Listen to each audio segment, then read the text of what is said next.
Have you ever wondered if it's possible to live in sync with your cycle? Do you struggle with a negative mindset around your period? Are you wondering if it's possible to be feminist and anti-birth control? We're going to explore these questions and so much more in the Managing Your Fertility podcast, because this is about helping you live a whole and full life. I'm your host and guide, Bridget Busacker, joining you in this journey of exploration related to women's healthcare, feminism, and fertility awareness. Are you ready? Let's get started. Emily, thank you so much for being on the show. Thanks for having me. I'm excited to be here. So before we jump into this awesome topic, I'm going to give introductions here for everyone listening. Emily Frase is a South Louisiana native living in Northern Virginia with her husband and 2 cherubs for children. After receiving her bachelor's degree in architecture, she went on to work in the nonprofit world in DC for 5 years. To her delight, her background in creative problem solving and working with politicians prepared her perfectly for her current full-time job, managing toddler tantrums, my favorite. She founded the Total Wine blog in 2018, where she shares her passion for living all aspects of the Catholic faith in a joyful and honest way, especially marriage, motherhood, NFP, and fertility awareness. She is the co-founder and president of the nonprofit organization Fanbase, which we'll get into a little bit here, and it is a new fertility awareness database that's coming soon.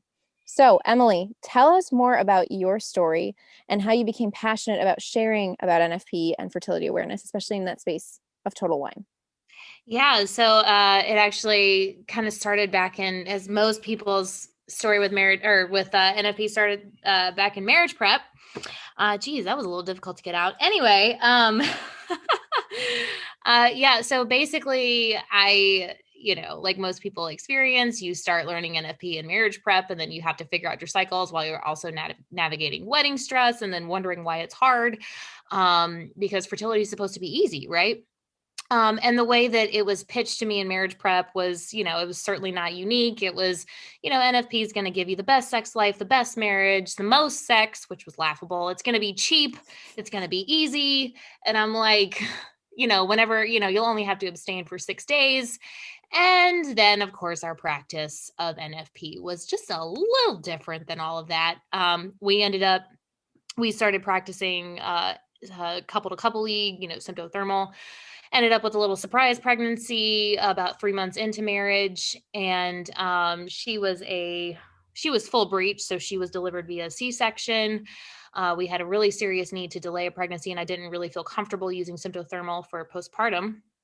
So we switched to the Creighton method, which turned out to be an even worse fit for us. And it was just a lot of time and a lot of monetary investment for that. We ended up with a second surprise pregnancy, only 2 months shy of the amount of time that I needed to pursue a VBAC safely. So I ended up with a second C-section.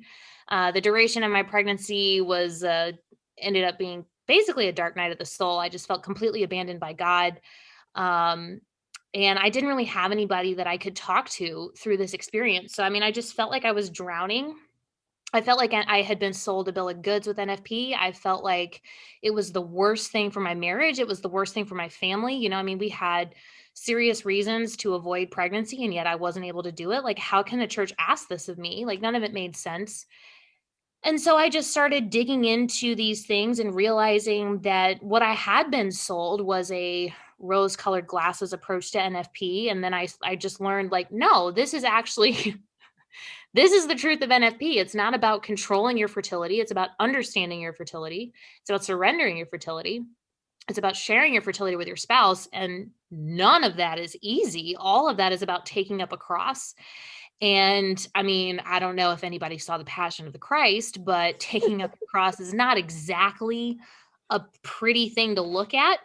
And I don't really recall anywhere in scripture it being noted that Christ was smiling on the Via Dolorosa. So this idea that we suffer joyfully, yes, but we suffer honestly. And we don't put on a show. And whenever things are hard, it's okay to say that. And so I learned so many lessons, kind of getting a taste of Christ's cross through that whole experience.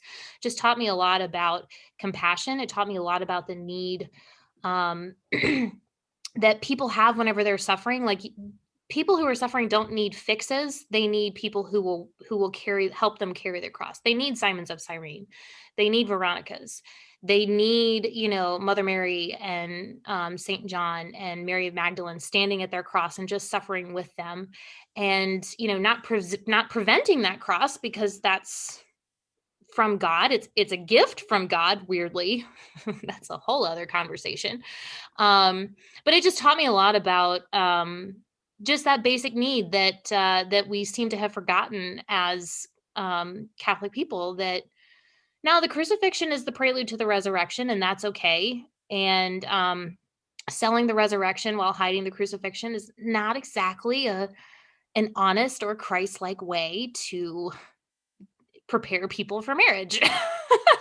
I So, love that. Yeah, that's so awesome. And just I'm so grateful for your vulnerability, and I know others are too, and that's clearly seen in how, your your work, your blog and your Instagram account has blown up since the time that you started it, because so many people are craving honesty. I mean, they're mhm, craving this someone to step forward and say, "Look, this isn't all perfect and sunshine, but I'm still choosing it."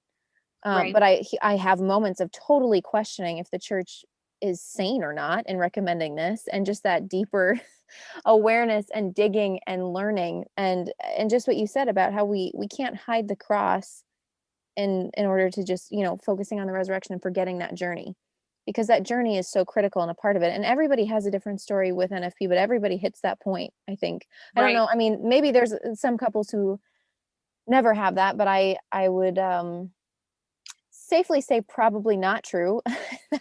Most couples have really intense experiences in practicing NFP, and it's hard. And I mean, let's get into, before we jump into sex, like fan base and how you're serving women and couples in this space too, and how that really came from your own story and through your storytelling and sharing so honestly.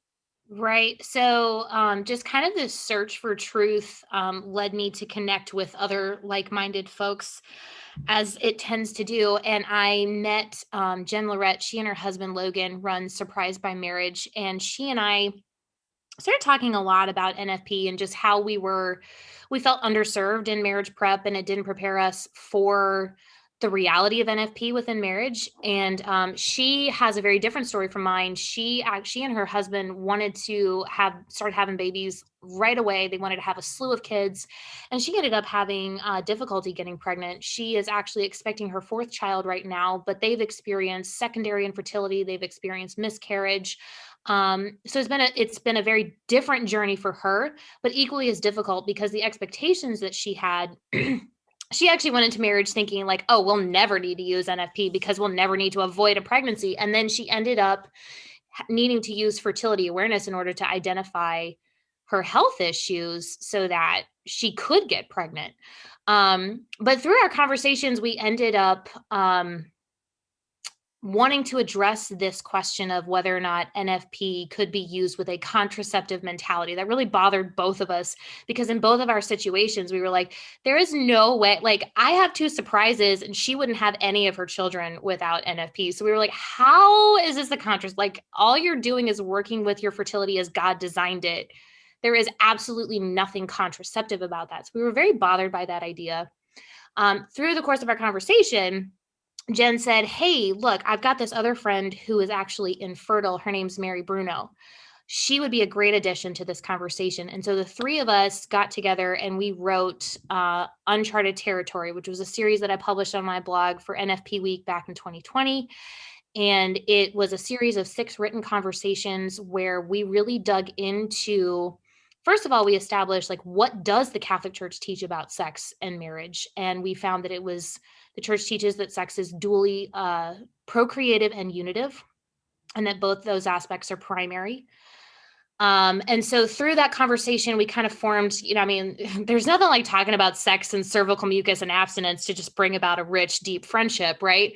So after the series was done and it kind of blew up, because we really tapped into something that had bothered that a lot of people had heard. And again, we approached it with just blunt honesty. Like, we're just going to use our stories to illustrate church teaching.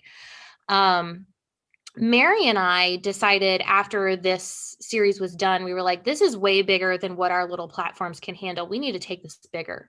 And so she and I, we really connected. What was really kind of interesting was, she and I fall on the opposite ends of the fertility spectrum, right? I have two surprise babies. She is infertile. She and her husband have an adopted daughter. But, she is a Creighton practitioner. I love the Marquette method. And as we have gotten to know each other, we have just realized like how we are so different in so many areas. And yet our experience bear a lot of really beautiful similarities. She experienced a dark night of the soul as well through infertility. And what was interesting was like we both learned the same lessons, even though we were taught those lessons in very different ways, right? So we just really bonded, and we saw this beautiful opportunity of serving women's needs in the area of fertility awareness by coming at it from these two very different perspectives, right? I have had to deal with avoiding a pregnancy and not being able to do so. She has had to deal with desperately trying to achieve a pregnancy and not being able to do so. She's also suffered from endometriosis and so on. So we brought these two very different perspectives and wanted to use our stories in that way to serve women better. And so that's kind of where Fanbase took off. There was a lot of different ideas of how we were going to form it, but ultimately we decided on the nonprofit because we know that one of the biggest issues with fertility awareness is accessibility. And it's like if we set up anything where people would have to pay for it, we knew that was already going to be a barrier that a lot of people weren't going to be able to cross. So that's pretty much the story. That was a little long, but No, that's so great, because I think so many women are craving, and men and couples are craving resources. And like you said, the issue of accessibility is so real. And I think because, as you and I have experienced in connecting with each other, then you start seeing all these other connections of like, oh, so-and-so, I've never heard of this person. Who's that? And Yeah. this person I've never heard of. And it's just this interconnectedness that we need, and the collaboration that we need to really help expand these circles and say, okay, how do we get this information into the hands of people? And I love how you and Mary are working together and just having such differences in story, and yet seeing how this totally overlaps and actually just creates something so beautiful, and having an organization come out of it. I'm so excited for you guys with this. This is so good. And just to be able to have a larger platform to be able to speak to topics like what we're going to get into right now, which is sex. Right. So let's get into this with the Catholic Church teaching around sex. You Right. started to allude to that with your uncharted territory conversations that you had, and just the learning that you realize that it's not just babies and it's not just pleasure town, but that it's really it's both unitive and it's enjoyable, and babies may come from it. And this is Right. so good. Right. So let's go. Let's do this. Let's do this. Let's dive in. Well, I do have some quotes that I can read that I'll get to, but that was kind of the beautiful thing, is I accidentally sort of like stumbled into talking about female sexual pleasure one day on my Instagram platform. What I realized is that the foundation of Catholic sexual teaching, that sex is both unitive and procreative, and that it is always both, was just the perfect segue into understanding the importance of female sexual pleasure. As I kind of opened up that can of worms on my platform. And that's what I love about church teaching, is that when you have the truth, it's very uncomplicated. It's very simple. And that when you understand the truth in one area, you can easily apply it to something else. So it was lovely how that, it was like I'd already done all the legwork. It was like, oh, here's another area where it applies. But I do want to highlight for just a quick second, because this is an issue that I encountered whenever we were digging into, is NFP contraception, basically, which was just laughable. But anyway, where that comes from is a lot of people want to go back to the 1917 translation of canon law, which said that procreation is the primary purpose of marriage and union was secondary. And in 1983, canon law was redrafted, which, for the record, that's not an unusual thing. Canon law has undergone iterations throughout its history. It's undergone entire rewrites. It's undergone line item changes. That doesn't change church teaching. What it does is it reflects that, we are learning and growing in the truth as a body of Christ, right? Like an example, this isn't canon law, but just an example, the Immaculate Conception was not declared dogma until I think the 1850s, I think 1854. It's always been true, but it wasn't declared as dogma until 1854 years after it was a fact, right? So, just to kind of illustrate that. But canon law in 1983 changed the language to say that the matrimonial covenant by which a man and woman establish between themselves a partnership of the whole of life, and which is ordered by its nature to the good of the spouses and the procreation and education of offspring, has been raised by Christ the Lord to the dignity of a sacrament between the baptized. The USCCB came out in 2009 and said it more explicitly. They said marriage has two fundamental ends or purposes towards which it is oriented, namely the good of the spouses as well as the procreation of children. Thus, the church teaches that marriage is both unitive and procreative, and that it is inseparably both. And just one more real quick. Pope Paul VI in Gaudium et Spes wrote this in 1973. Marriage, to be sure, is not instituted solely for procreation. Rather, its very nature as an unbreakable compact between persons and the welfare of the children both demand that the mutual love of the spouses be embodied in a rightly ordered manner, that it grow and ripen. So basically what the church is saying is that the union of the spouses is equally as important to the procreation of children. And it makes perfect sense, because if you do not have a united man and woman, how the heck are you going to have a stable home life to raise these children in, right? The church isn't just concerned that you pump kids out. It's concerned that you raise them up in a loving environment, right? And so you have to have that union of the spouses. And so it's very important to understand that when we get into talking about sex and we talk about sexual pleasure in particular and the importance of that. So the church is very, very clear about the dual primacy of union and procreation. And you can kind of get into arguments with people, again, the pre-Vatican II versus post-Vatican II argument is kind of hot and heavy right now. Vatican II was a valid church council. The documents that came out of it are beautiful. If you go back to the documents themselves, they are rich, they're full of truth. And I mean, you can deny that all you want, but that's a fact. And so this teaching, and it actually goes back. I'll do one more quote and then I'm done. I'm sorry. Do it. Okay. No, this is so good. I think this is really good because it's helping lay the foundation for individuals to understand, Right. like, what is the trajectory of the church? Where does this come from when we say these things? Because I think that's where a lot of the misinformation and these wacko quotes on social media come out of, where they're just like not quite right. And so this is great. So yeah, read this next one. Yeah, so I think it's important. I mean, like you can go back to Genesis, right? It's be fruitful and multiply, and the two become one flesh. This is not contrived out of nowhere. This is as old as human existence, right? But this other quote that I wanted to pull out was Saint John Chrysostom, and he was alive in the 4th century. So I don't think that we can accuse him of, being a modernist weirdo, as I've been accused once.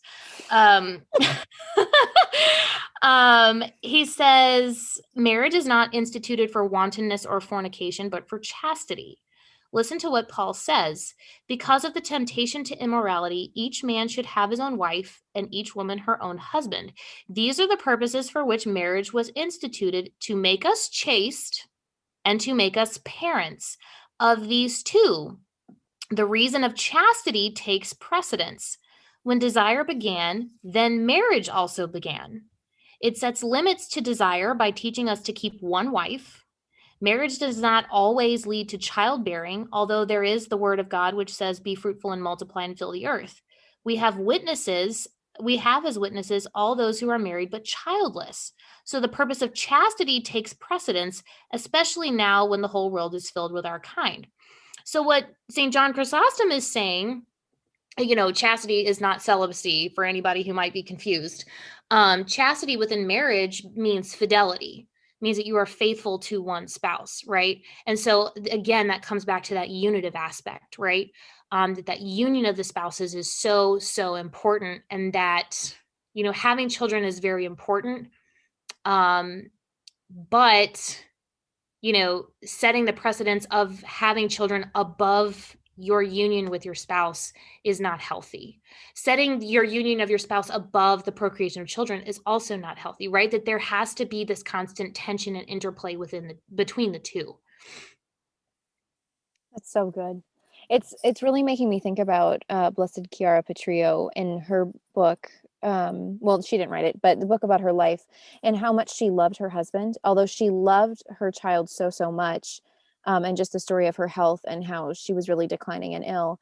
But yet she talked about the love of her husband and how much that she knew when she was dying, how much she loved her child, but how much more she loved her spouse, and just Mhm. that ordered understanding of her marriage, that it wasn't putting her child on a pedestal, although she loved him deeply, but and it wasn't a separation. I think, where we're seeing, there's union or there's procreation, one or the other. It's like eroticism or purity culture. Mhm. But just in seeing that witness, I think it really, for me, just seeing that was like, wow, this is really shifting and helping me to remember, okay, this is both, but and Right, what that looks like is so powerful and beautiful, and that marriage and that union is so important, and it's the right, foundation of everything that you do to raise children. But if right, you are struggling with infertility or are infertile, in fact, and don't have children, that union and that beauty in sex and that renewal of vows is so powerful and so critical and such a necessary part of your marriage, and that it right, doesn't mean that it's failing because you don't have kids, right. for those in that position. And Well, it's maybe, oh, go ahead. it's important to remember that infertility does not invalidate a marriage, right? The inability to have children does not make your marriage invalid. The non-consummation does. Refusing to have sex, I mean, I know that there's instances of Josephite marriages that are very rare, and like you are under extreme spiritual direction for those. Um, but just like normal marriage, you get married to have sex, right? And so if you're not having sex, that's not a valid marriage. It's grounds for annulment under canon law. But not having children is not. That has nothing to do with the validity of your marriage. And so I think I can't say this for sure, but I kind of wonder if the 1917 language, if the church realized, if Pope John Paul II realized that's damaging language, because it has some very serious repercussions, i.e., if procreation is the primary purpose of marriage, that can lead to use, because then you're using your spouse not for pleasure but for procreation. You can use your spouse on both ends of the pendulum swing.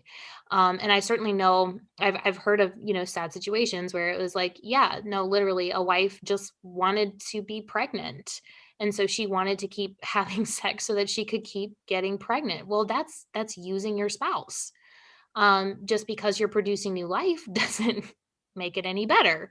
Um, I don't know. Right. I that's just kind of like popping out of nowhere, but I kind of wonder if John Paul II was like, okay, I mean, after all, he wrote Theology of the Body, like he was kind of up on this stuff. I kind Mhm. of can't help but wonder if that might have been an influence I there. think you're right to point that out, because I think we definitely worship, honestly, in some ways, this idea of having children, and the Mhm. joke of, oh, Catholics are like rabbits and they just have a lot of kids and whatever else that we hear about, but just how much that type of thinking and that belief is just so rooted in how we think about marriages, and that we are thinking, okay, well, I just want to have a big family, I need to have a big family, this is how I am a good Catholic, this is how Right. I'm validated in this sacrament, when you know it's that both and I was going to ask you with the changes to, you said, to canon law, correct? Yes. Yeah. Yeah, if that came out of John Paul II's work and his writing, because he wrote Love and Responsibility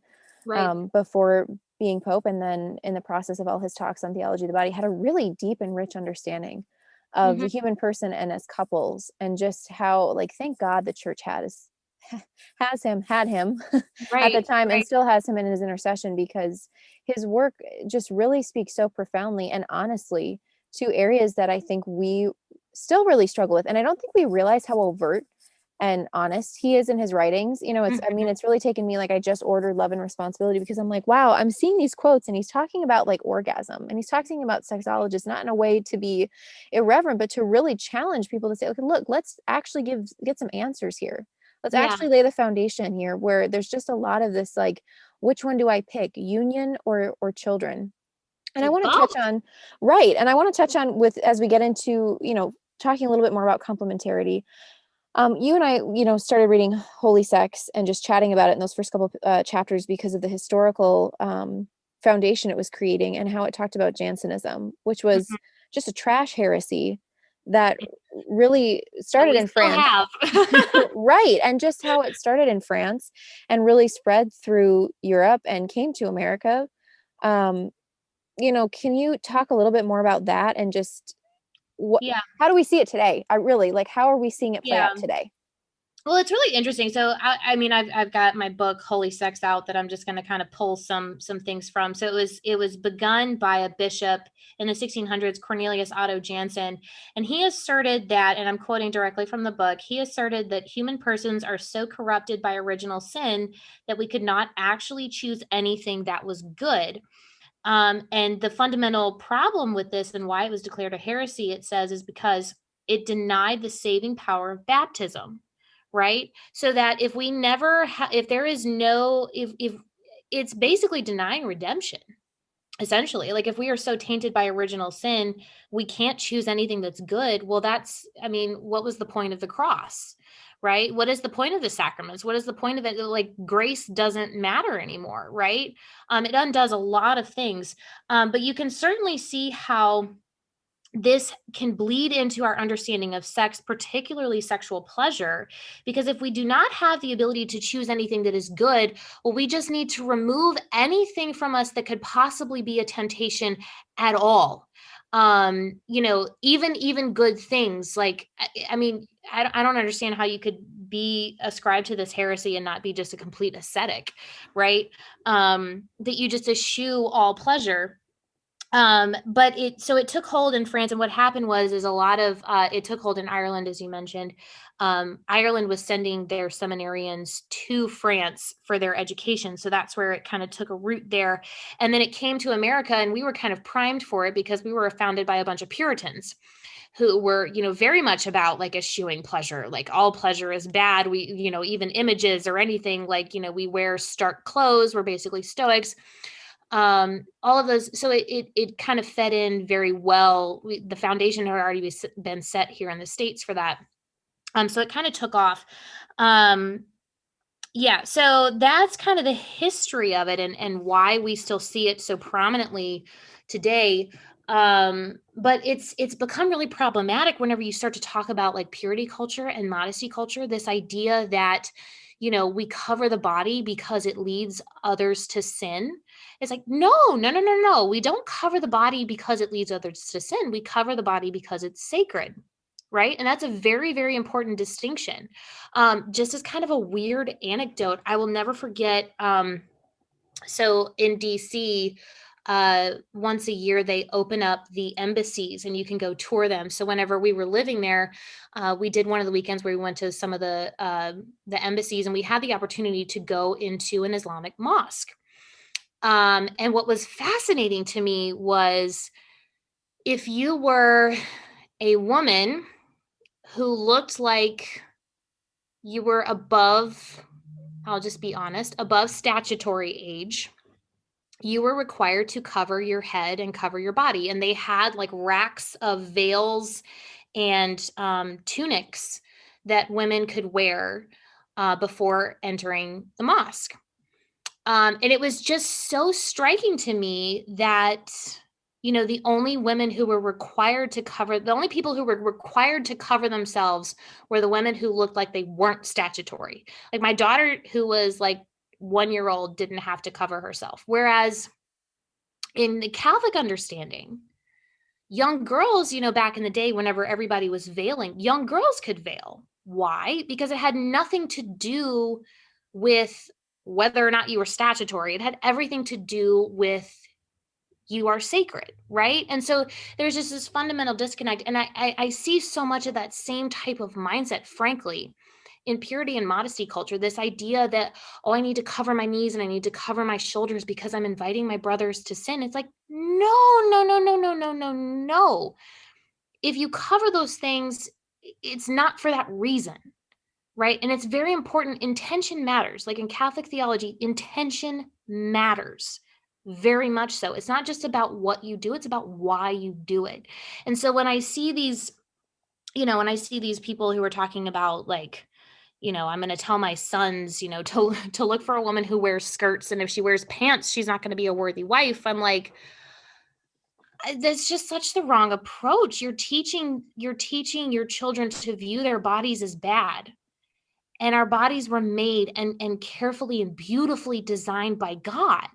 How are they bad? So it's very important that we have this proper approach and proper understanding. Otherwise, things just go off the rails. Mm-hmm. Yeah. I think what you're saying, it really stems, we're hearing this and maybe you're thinking like, okay, well, how does this tie in with sex? Well, it does because if we have this thought process that we've created, this wiring that we've created that we cover up because the body is bad, that's going to impact how you think about sex Right. and how you think about having sex and what Right. that means, like, because then you're going to get into, I think, that's where the scrupulous behavior, I think, really comes from, because it's like you desire Right. to love your spouse well. I think everybody, comes from that place. Of course, that's what they want to do. But there are going to be these weird ways in thinking and wiring and hangups because we've created this cultural belief around the body being bad and has to be covered up because of the other person, instead of recognizing the inherent dignity and self-worth you possess. Right. And then I um get women in my direct messages on Instagram asking me if foreplay is licit. And I'm like, oh, okay. who who did you wrong? Like, like, okay. I mean, it's tragic because what happens is that you end up with, and I guess this can kind of segue into, now we're going to get into the sex. Now let's get into the juicy stuff. But this is whenever you get into like this issue of like, what is licit in the bedroom? If my body is bad, if my body leads my brother to sin, well, I can't flip that switch when I get married. Like that's not how that works. If I have these messages ingrained in my head my entire life, marriage is not going to flip that switch. I am going to climb into bed with my husband and be like, oh my gosh, this is all of a sudden good. Wait a minute. Hold up. exactly Hang on. Time exactly out. It's not going to work. And when I opened up this question box on Instagram in my stories, tell me what your stigmas around female sexual pleasure are. It was horrifying. It was so, and it broke my heart because I was like, because so many women have been told so many lies that their pleasure doesn't matter, that if sex is painful, they just need to power through, that they shouldn't desire sex, that they're just available for their husbands. And I'm like, we're Catholic. Where is this coming from? Like, none of what these women were telling me was Catholic. And it was so horrifying and so heartbreaking to read. And yet, so healing at the same time, because all I was able to say, like, I am so sorry that this is what you've been told. It's all lies. Let me tell you the truth, though. Guess what? God made this wonderful organ, and he made it and he gave it only to women. And it's called the clitoris. And it has one function and one function only, and that is sexual pleasure. Now, God is good, and all that he made is good. God made all things, including the female body and all that it is composed of. God made the clitoris. Sexual pleasure is good, and female sexual pleasure is good, and female sexual pleasure is fundamental to the unitive aspect of sex. Has nothing to do with the procreative aspect. A woman could never orgasm and have 20 kids, but it is fundamental to the union of the spouses. And foregoing that and pretending like it doesn't matter or treating it as something that is dirty or wrong or can't be discussed is frankly ruining marriages. And I saw it time and time again in my DMs. These women were like, my husband wants to please me, but I have so many hangups. It's so difficult for me. Like we've created so many. I mean, it's almost like PTSD. I mean, like these women are going into sex and like they've been told that their sexual pleasure is wrong, that they are just an orifice for their husband's sexual gratification. And then when their husbands, being the loving, wonderful men that they are, want to please their wives shut down because they don't think that it's allowed.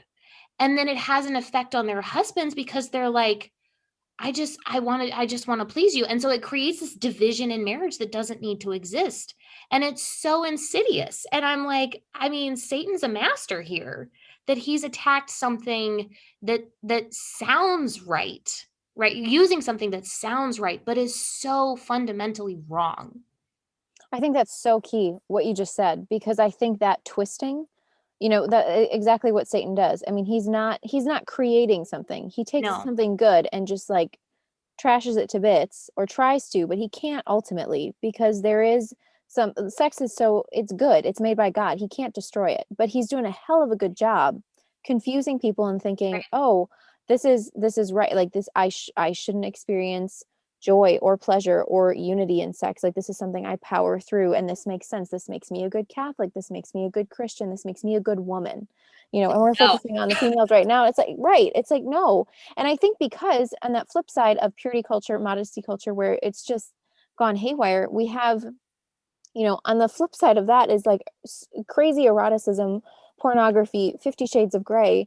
And so I think when we see female sexual pleasure, especially exhibited in this really dirty way, that it's dirty, that it's bad, that it's wrong, Right. that we're really confused. It's like, okay, well, I'm seeing that and I know like this is almost like pornographic, and I know porn is not good. I know this is a person is now an object, they're not a subject. Okay, Mm-hmm. well, that's not good. But then you look at the other side and it's like everything's stripped away and you're like, well, that's a bummer. Like that doesn't really seem that enjoyable, and that's frankly seems pretty awful. It's like, But okay, again, where's the that's why when goodness? you yeah, that's why when you go back to that understanding that the dual primacy of union and procreation, that's the balance between that pendulum swing, right? That's what I was saying at the beginning, that truth just simplifies things. Mm-hmm. You have this erotic culture where anything goes as long as there's consent. And then you have this purity culture where sex is purely about male gratification and making babies. Neither is the truth. Neither is the truth. It's in the middle. It's about, like, I love how you say it. It's babies and bonding. Babies and bonding, like it's got to be both. And there has to be an interplay between the two. And avoid the pendulum swing. That's just like, that's my new, like, if I'm going to make a hashtag, it's going to be say no to the pendulum swing.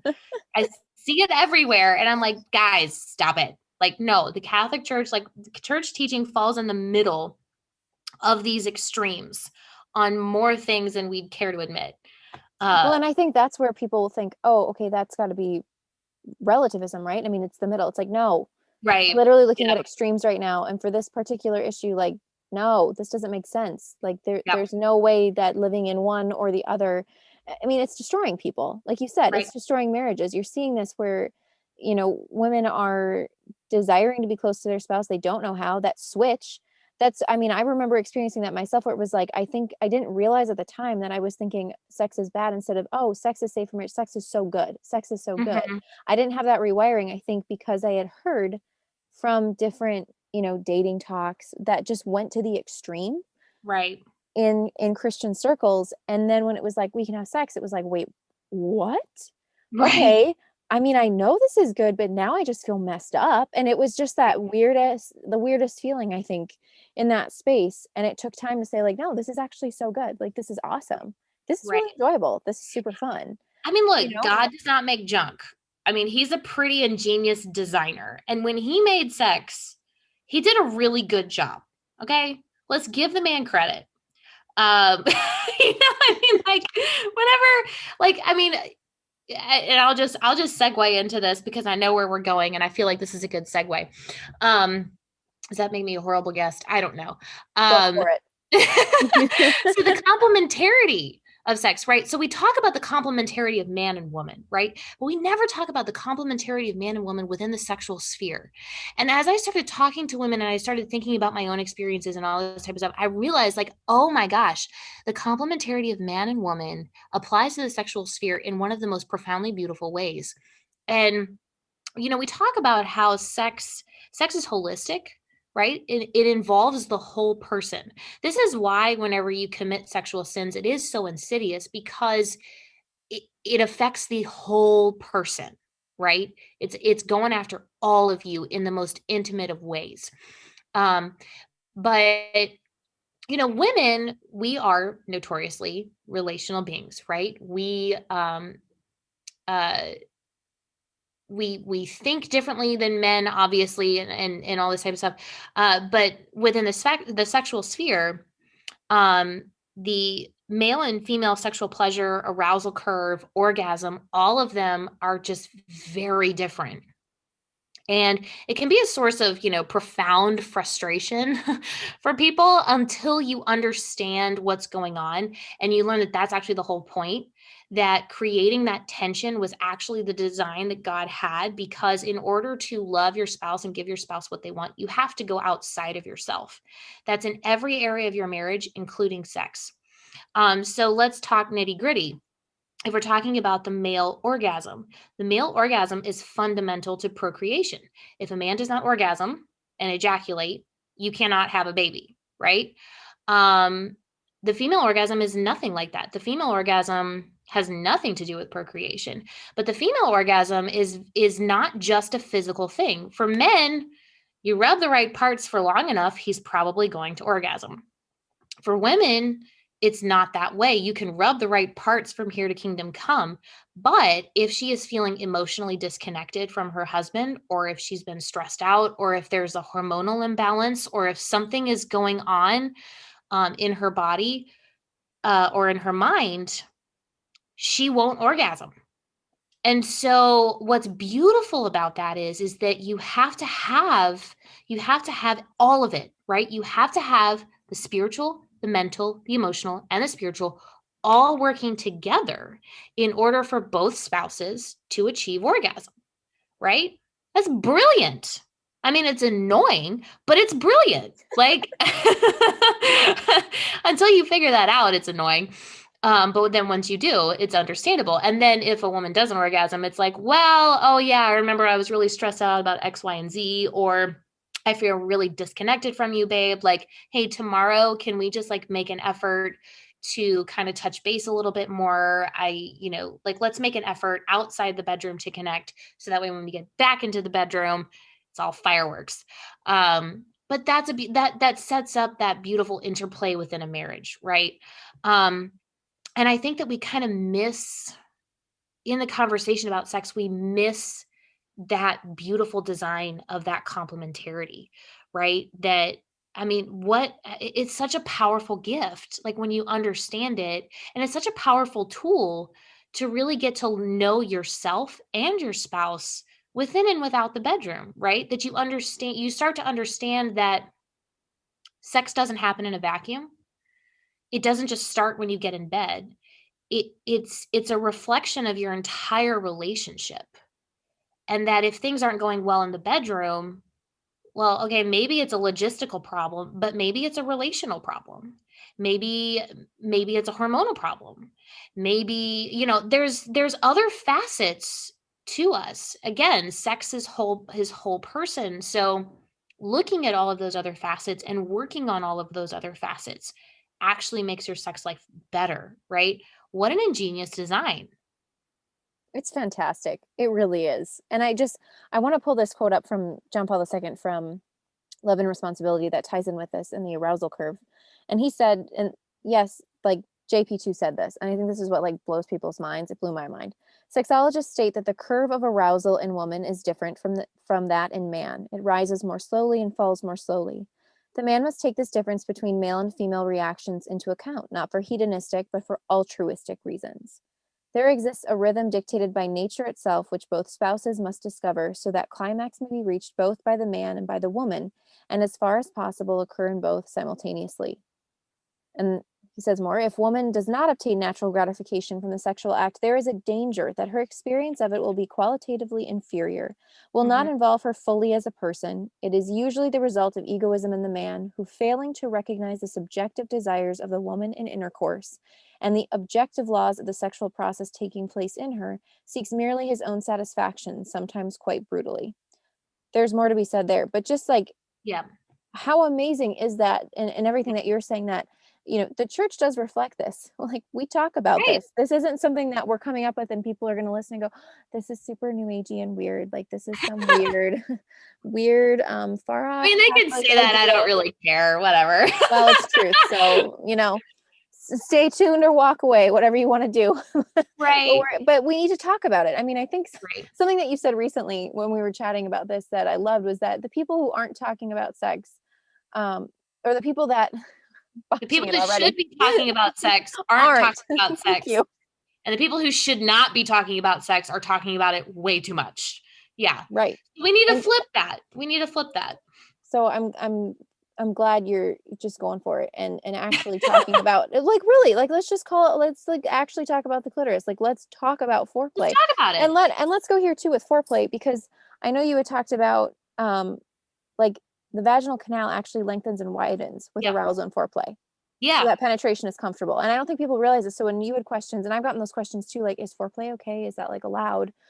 Yes, No, it's super not allowed. only it's a physiological necessity. Like I love bringing up that scene from The Notebook where, they finally like have sex or whatever, and she's a virgin, right? And they like have a nice hot makeout session from the boat to the bed, but like he spent no time on her. And I'm like, girl, I was like, your vagina must be hurting so bad right now. Like, you're not having an orgasm and losing your mind after 2 seconds in the missionary position after zero foreplay. No, not as a virgin, not after your first time. You were like crying in pain.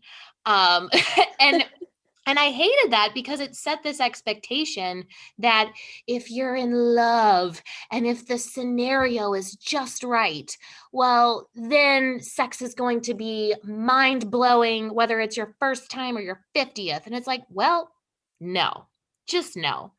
And like the other example is The Holiday, where like Cameron Diaz and Jude Law are like going to have their one night stand, and he asks her how she feels about foreplay, and she says, "I think it's overrated," and he's super turned on by that, and I'm like, again, your vagina hates you, like, One, you're a jerk, and two, you're a liar. Like, right? But no, again, this is not real. yeah, but like women are watching this and it's feeding this message that if you're hot enough or if I'm drunk enough or if the situation is, arousing enough, that's going to be enough. And it's like maybe, but probably 9 times out of 10, no. Right. And And what if is not, it teaching men? If nothing else, it's that foreplay and taking your time and loving this person in right, front of you right, isn't really worth it. You know what? She right, doesn't really need that. And especially to have like, I mean, we live and breathe movies, right? Whether or not right, you're watching rom-coms all the time, like we pick this stuff up. And the fact that, she's like, foreplay's overrated. Okay, so now a guy gets the message, oh, that's not necessary. Even if right, you're thinking, oh, come on, someone's not going to walk away from a movie like that. Well, they right, could. I mean, because again, you're wiring your brain to think like this isn't necessary. I don't need to do this. And so the fact that JP2 is saying, hold up, you do, you egotistical maniac, because otherwise you're not actually loving the person in front of you. They become an right. object and you become Mr. Lusty Pants instead of Mr. Loving Husband. So Well, let's and pull the it thing is, together. yeah, the thing is, I think it sells men so short, right? Like, Hmm. I am married to a wonderful man who wants to love me, right? And that's the thing is that when we get these messages, we're told that men are just these, lusty pants. And it's like, no, they are made in the image and likeness of God. They are capable of loving and desire to be loved deeply, right? And so we sell them so short when we give them these messages that, female sexual gratification doesn't matter, or that it's easy, or that foreplay doesn't matter. It's like, no, all these things do matter. And yes, it takes some work, but when you do pour yourself into this, you get back 10 times that, right? That, it's in giving that you receive, right? That includes sex, people. I mean, like, don't, like, that's in everything, okay? Like, we can apply that to sex. And so, yeah, it does men such a disservice because I know so many good men. I'm married to a very good man. I know you're married to a good man. And like, what? I mean, they should be like outraged. Like, how dare you? How dare you say that this is all men are capable of? Like, no. Right. Right. And I think many are, but I think there's such confusion around like, okay, Yeah. especially with sex, like, okay, what is the, I don't, there's the stereotype of man, like this is how he should be. And it's like, I don't, Right. I honestly don't think a lot of guys, yeah, are there some? Sure, probably. But I think many are desiring to love the other person in front of them well, and they're going to do the best they can. And if they're not, okay, then we need to go and really figure out what's going on here, that we're not loving each other well, that we're not doing things outside of the bedroom well, because like you said earlier, like they impact each other. What's going on in the bedroom or wherever the heck you're doing it, what happens in sex and outside of sex, they play off each other. They're symbiotic. To Right. say like, oh, they're separate and totally separate, and like your emotions won't be, coming into sex, like that's just not true. It's insane. It's completely divorced from reality.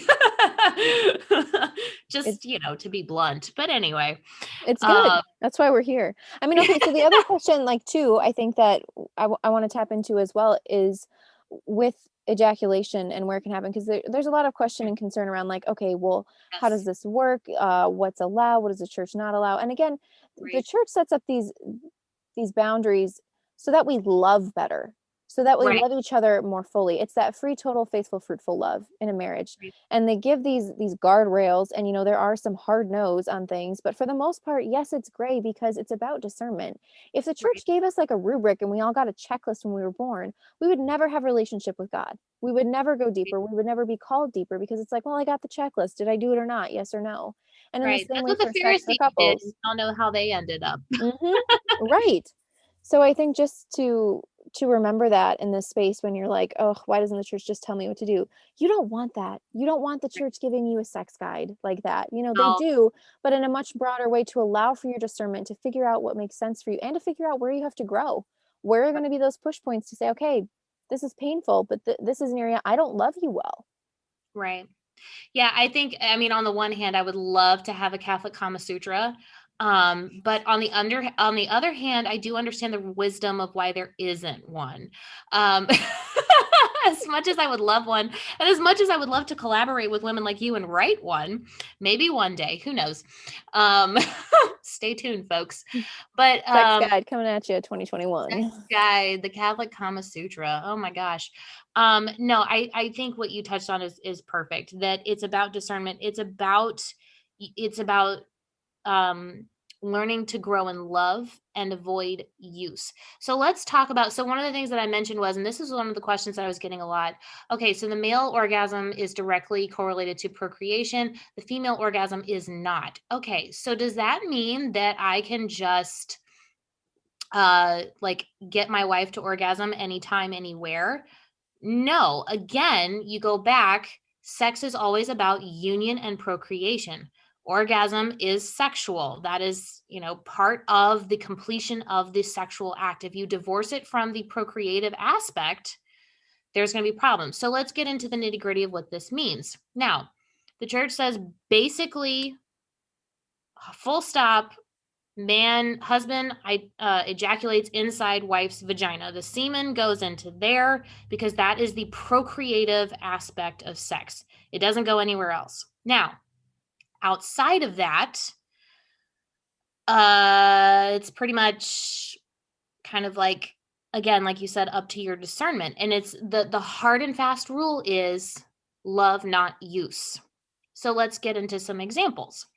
If oral stimulation or oral sex is fine to help a woman complete reach orgasm, to complete the sex act. Oral stimulation is fine for a man, obviously not to the point of ejaculation, so you kind of have to be careful with that, because I know some men are probably going to be a little bit more sensitive than others, so you can be very careful and communicative And and would it be respect. better to say oral stimulation instead of oral sex? Because I think a lot of people think oral sex meaning ejaculation, Right, not in vagina. So like oral stimulation right, probably makes more sense.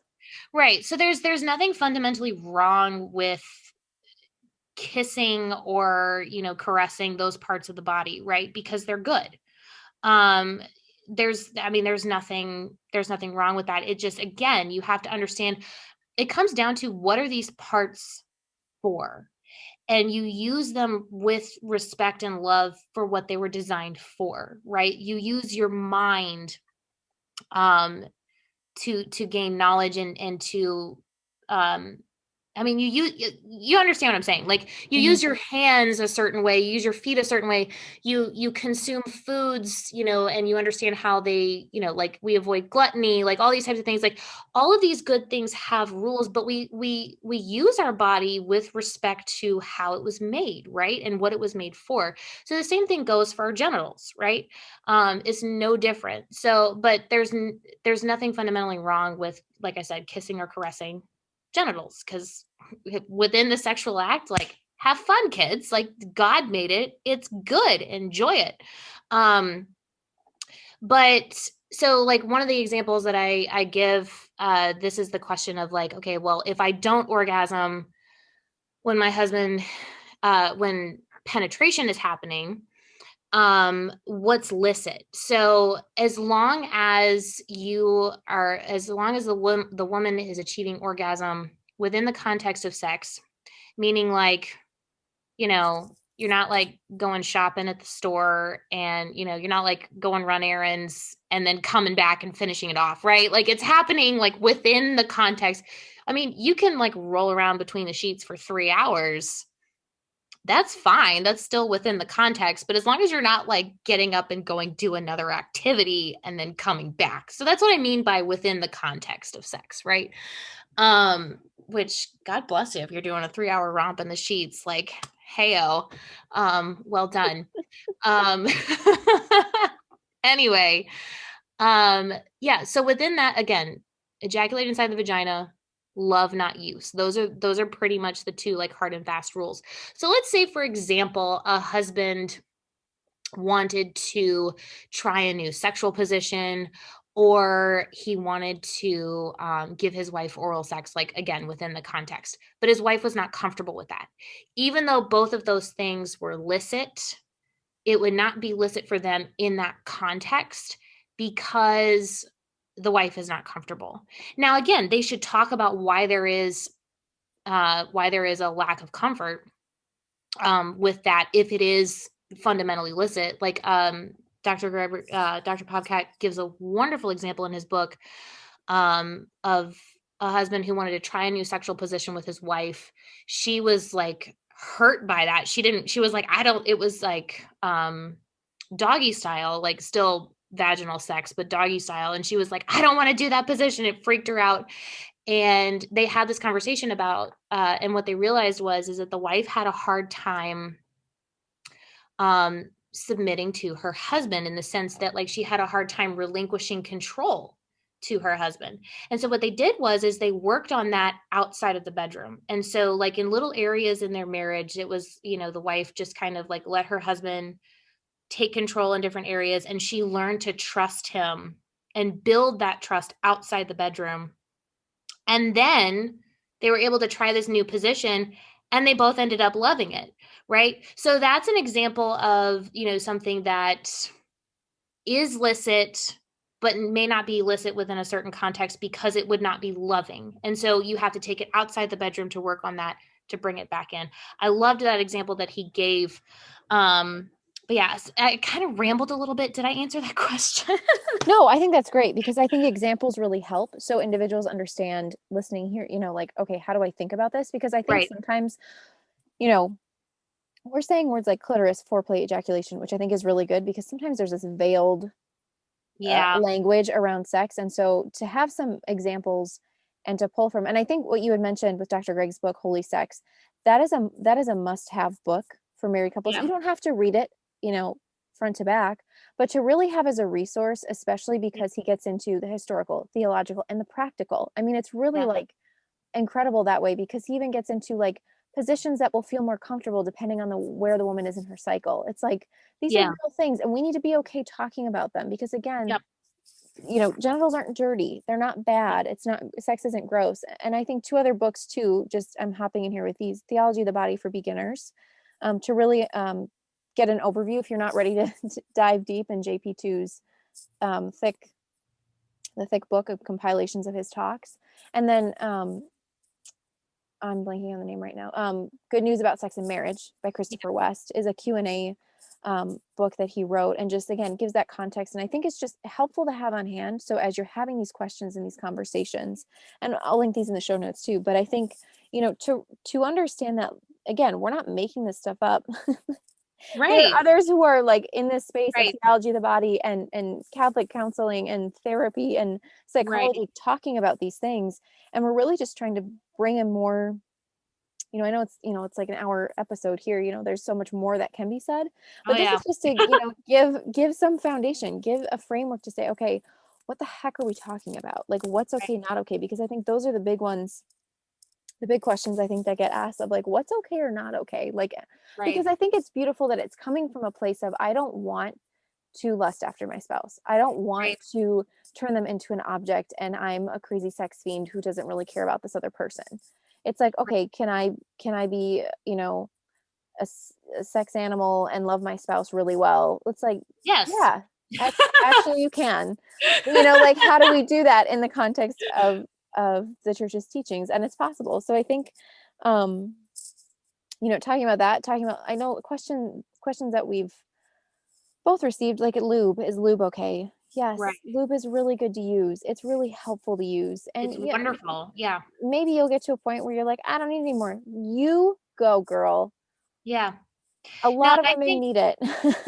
what's interesting is about the lube question is that I've seen that pop up in a lot of secular conversations as well, and I kind of half wonder if it's just like a porn thing, um, because again, this perpetuation that you know it's very male oriented, really. It's male centric. That I mean, a male orgasm, as I once heard a Protestant pastor say, he was like, all a man needs for great sex is for the woman to show up. Like women need a little bit more to it. And I think this idea that if you're aroused enough, you're going to be wet enough, and then you're going to be able to have pain-free sex. It's like there's a lot of women whose bodies just don't produce enough arousal fluid, and it has nothing to do with her being turned on enough. It's just the way her body works. Grab some lube, people. Like, I mean, I know some people have like mentioned, they asked me, they were like, I know a lot, like most lubes have spermicides. I'm like, well, I mean, if you're getting KY jelly that has like tail. Strawberry flavored. Yeah. Right, like, probably, but I mean, like, I mean, I know people use coconut oil. I didn't really like coconut oil. I use it's a water-based lubricant that I just get on Amazon. So I get it shipped to my house in, like, a box that nobody knows about. It's great. Um, but yeah, like, I've been married for 5 years. I've used lube for 5 years. I mean, Hmm. like, it's not Same. like, even though my body knows what's going on, it's just not enough arousal fluid. So praise God we made this stuff, I mean, use it. Like, what's wrong with that? I think it's so good too. What you're pointing out is, just, physiologically, what's going on for a woman, that it's not you're doing something wrong. It's like, okay, No, your body isn't making enough arousal fluid. That's fine. Here's the not a big deal. solution. Like, it's And okay. yeah, women who hit menopause, they can experience extreme vaginal dryness. That has nothing to do with arousal. That has everything to do with her body undergoing a complete hormonal overhaul, and that has an effect on arousal fluid. Hmm. Get some lube. you know? Well, actually with menopause, I know that you can get like there's like a low dose estrogen cream that you can actually use that helps with that. But anyway, yeah, Point is, like there are options. There are there's solutions. options. Exactly. Exactly. I Okay. did want to just kind of go back because I know like this whole like orgasm question is like a really big question. And I just thought of a good example that I just wanted to touch on. So like when I was pregnant, even whenever we tried different sexual positions, sometimes penetration like still was just not comfortable. What I discovered is that if I orgasmed first, that actually made sex infinitely more comfortable for me. So that's what I mean, like within the context of sex and like the female orgasm not having anything to do with procreation, that you can do. Oh, and also, hello, this is a huge deal. I think only like 10% of women actually orgasm from penetrative sex. So if you're a woman who has difficulty achieving orgasm through penetration alone, again, the clitoris is kind of the money, um, you're normal. there's nothing wrong with you. There's nothing sinful about orgasming before or after penetration, as long as, again, you're not like getting up and going run errands and then coming back and finishing yourself off, right? Like that it's within the context, it's unitive, you're completing the act, you're doing it to unite more fully with your spouse. Like again, intention, kind of what I was talking about before. It's so fundamental. I just wanted to like say that explicitly because I know that's a huge question for a lot of people. Yeah, when does this happen? How do I do it? What does it look like? Okay, Right. final topic for this conversation, but I know I'm going to have you on again, and I'd love to do a Q&A where we just ask people and just Yes. bang them out because bang them out. But I'm here for because it. this is what, when we DM each other and we're voice noting, this is what happens, guys. I know. Pain and sex. I know this is a Yeah. large topic, but I think just Yeah. as we're talking about that acknowledgement, like you're not alone, like this is a reality too, and there's a spectrum for this. Yeah. In the sense that, like there can be the issue where you need to be using lube, maybe you haven't been, and that can be part of the pain and discomfort. It may be that there's emotional disconnect and you're not really present, and so that can actually increase that pain, where you need to increase foreplay, you need to maybe increase conversations and romance outside of sex to really Mhm. be helping in that space. But then there can be more serious Yeah. issues going on, or diagnoses where it's like, okay, this is something that you don't push through first. Like Right. that's bottom line, you don't push through this. Right. That can also actually cause damage. Right. So let's just kind of establish a baseline of what's normal for like sex. Sex should never be painful. If it's painful, something is wrong. And I don't care what your I know like some women, like their doctors even are just like, oh, just push through it. You'll get there eventually. It's like, whoa, buddy, no. Like you kind of touched on, the simplest issue to fix is just lack of sufficient foreplay or lubrication. Again, as we discussed, the vaginal canal widens and lengthens with foreplay and arousal. So with early sexual experiences, you're going to need a lot more foreplay after having a child. Um, and then at any other time, any other kind of dramatic hormonal shift, like probably during menopause, or any other time where you might just be feeling less aroused. I know a lot of women, they experience a dramatic decline in sexual desire during their luteal phases, their post-ovulatory phases. So that might be a time where you require more foreplay, more lubrication. Another thing is that, just briefly, some women don't experience sexual desire up front. They don't experience sexual desire until they're having sex, like until like their husband like starts foreplay. So there can be, for some women, they might experience just responsive arousal instead of kind of a more proactive arousal. So once you just knowing that those are possibilities, and then trying to figure out if that is something that applies to you. Other than that, you can have, so that's kind of the easiest thing to deal with. If that's your issue, just amp up the foreplay, put some more lube on, take some more time outside the bedroom to connect. Another thing that's important to keep in mind is a lot of men connect with their wives through sex. So again, that's another area where there's that complementarity and that tension, that women connect with their husbands through conversation, husbands connect through their wives through sex. So trying to get a healthy ebb and flow within that as well, just being aware of that. But yeah, more serious interventions, you can get issues like vaginismus, which is a tightening of the vaginal walls anytime something tries to be inserted into the vagina. That is like a woman wouldn't be able to insert tampons or get a pelvic exam without experiencing excruciating pain. That is it's almost psychosomatic, but there are pelvic floor physical therapies that include vaginal massage, which is not masturbation, for the record. Um, and there are options for women to look into that. If you include resources in this podcast, I can send you some links. But also psychotherapies as well in conjunction with that. If there's any kind of like sexual addictions, like pornography, or if there's been a history of sexual abuse or trauma, or if somebody has extreme hangups from purity culture language, just kind of this sex is dirty, sex is gross.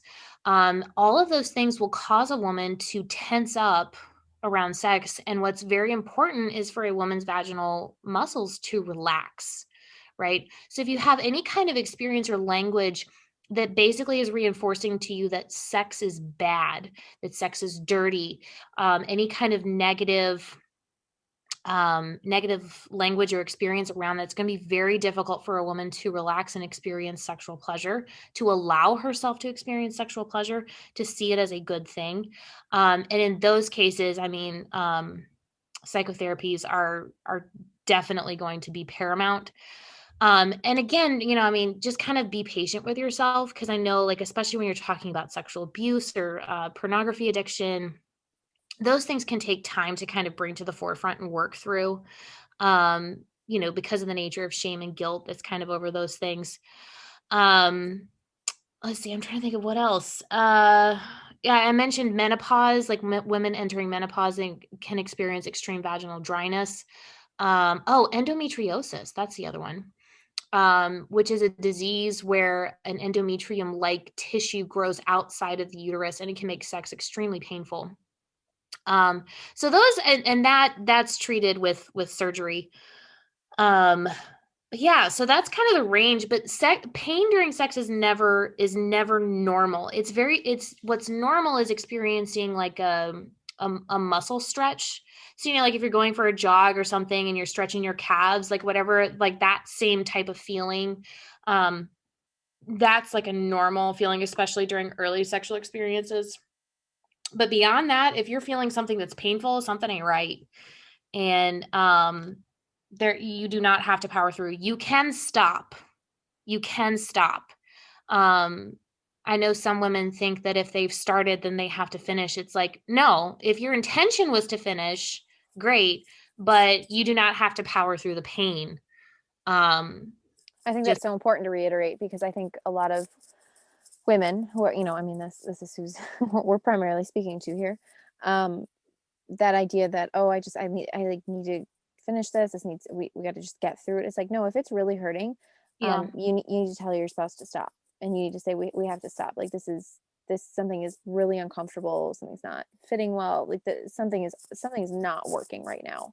right, And that's where, again, like we're talking about earlier, hopefully your spouse is someone that is understanding and saying, whoa, okay, I don't want you in pain, because in the same way they want this to be enjoyable for you too. And hopefully that is the case. right, If that's not, more conversations to be had.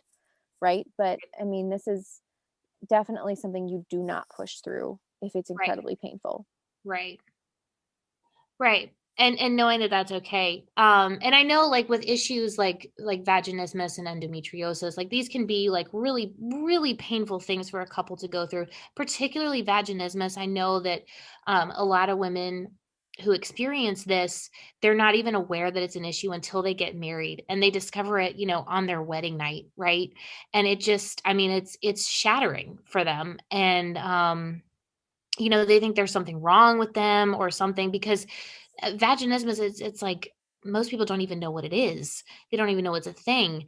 And so these poor women, they're like, well, what are my options? And then they hear about these pelvic floor physical therapies that involve vaginal massage, and they're like, oh my gosh, that's masturbation. It's like, no, it's not.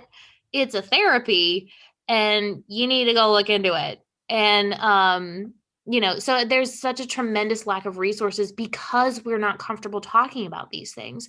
And people are hurting because they just don't know where to turn. They don't know that it's okay to discuss these things. They don't know that they have options. They don't know, like, they don't even know they can discuss this with their spouse. That's the part that just really kills me. It's like, yeah, you tell your husband, like, what works, what doesn't. Like, yeah, baby, that feels good right there. Like, I mean, like, these are the things that we need to say. And that's not talking dirty, by the way. Like, that drives me crazy, is like when you get into that type of stuff, like, you need to talk during sex. Like, communicate with each other. What do you like? What do you not like? That's not Right. talking dirty. That's refining the most intimate and beautiful area of communication of your marriage. Like, yeah. get in there. Let's discuss it, I while love it's that. happening. It's true though. I mean, this is your spouse. This is the person that you have become one with. Like, don't be chit-chatting with your girlfriends about it. Like, talk to your spouse. Like, talk to him. Talk to each other.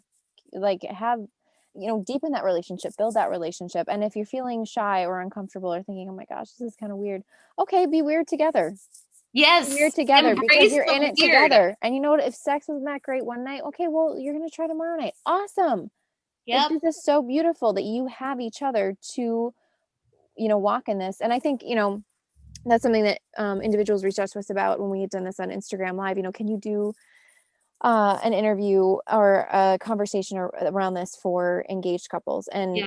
yes, we can. I have Yes, I have a few things that I'm going to be going, Emily, let's do this one and this one and this one. Because and it's I'm great here talking for to you. all of it. So let's wrap this one up because it's for sure an hour. Yep. But it's so good. And I'm so grateful to have you on and chatting about this and talking more intentionally around this topic and actually getting into terminology and talking about what the heck is okay and not okay, and like what's the gray and how do we navigate that as Catholics, Yeah. as couples, as women. I think this is so good. I'm so excited for you and Mary in launching Fanbase. If you don't know Emily or you're not following her, you need to be, because she posts excellent content. And if you don't know Fanbase, you need to be, and you need to be donating to them so that they can get this website up and start helping you and others, because it is so important that we have resources like this. We need them. We need this space growing. We need so many more people in this space. If you're someone that has, after listening to this conversation, you're thinking, wow, I'd really love to figure out how I can get involved or do more, reach out to us, because you know what? This space is not meant for 2 people or 3 people or 4 people to own. This is meant for hundreds of people to own, because these are the conversations we need to be happening in marriage prep and before marriage prep, and really engaging with each other and helping each other live healthy, holy, amazing lives and having great sex. I mean, come on, really, let's do it. Let's do it. I'm here for all of it. Thank you so much, Emily, for being on. It's always a joy talking with you. Thanks for having me. Thank you so much for listening. Please subscribe, share with your friends, and help expand the conversation around women's health. If you'd like to learn more about fertility awareness, visit www.managingyourfertility.com for more information, resources, guides, and so much more.